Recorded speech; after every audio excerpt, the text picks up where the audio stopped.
Môre geliefde, welkom op hierdie sonnige Vrydagoggend.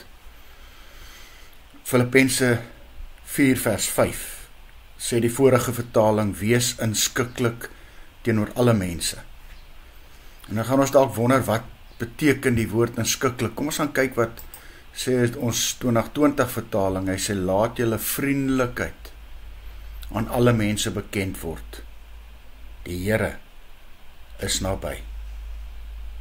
Niemand van ons wil 'n ja-broer wees wat regtig nie 'n opinie van sy eie het en maar net inval by wat almal vir hom sê nie. Nee, gelukkig is dit nie wat die Here van ons vra en verwag nie. Daar is sekere dinge waaroor 'n Christen baie sterk standpunt mag inneem. Jesus stel vir ons die voorbeeld. Toe sy Vader se eer op die spel was, het hy die Jode die tempel uitgejaag met 'n sweep wat hy gevleg het. Maar 'n Christen moet altyd perspektief behou.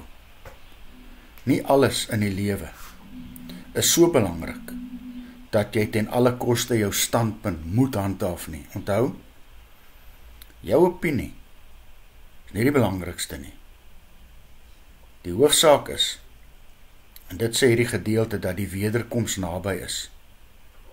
En dat ons daarop ingesteld moet wees om gereed te wees dat wanneer Jesus weer kom of my en jou kom haal, dat ons gereed is.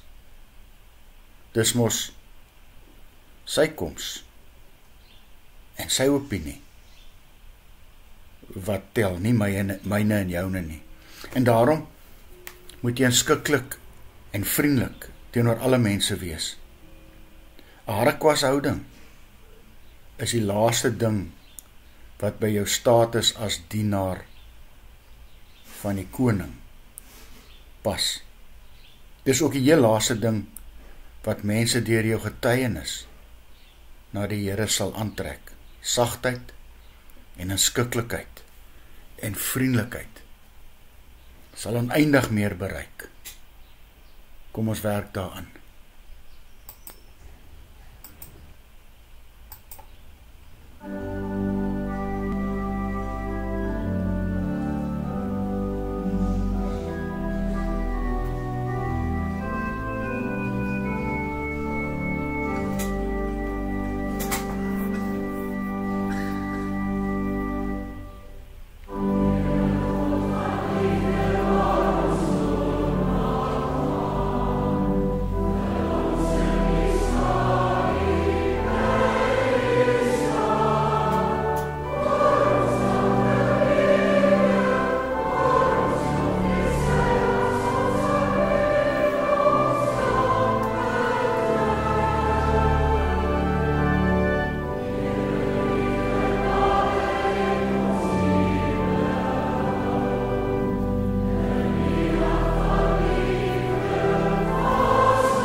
Here Jesus, wys my wat is die dinge waaroor ek standpunt moet inneem.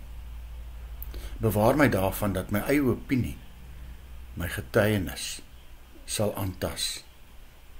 Amen. Mag ek en jy vanmôre 'n lieflike dag hê.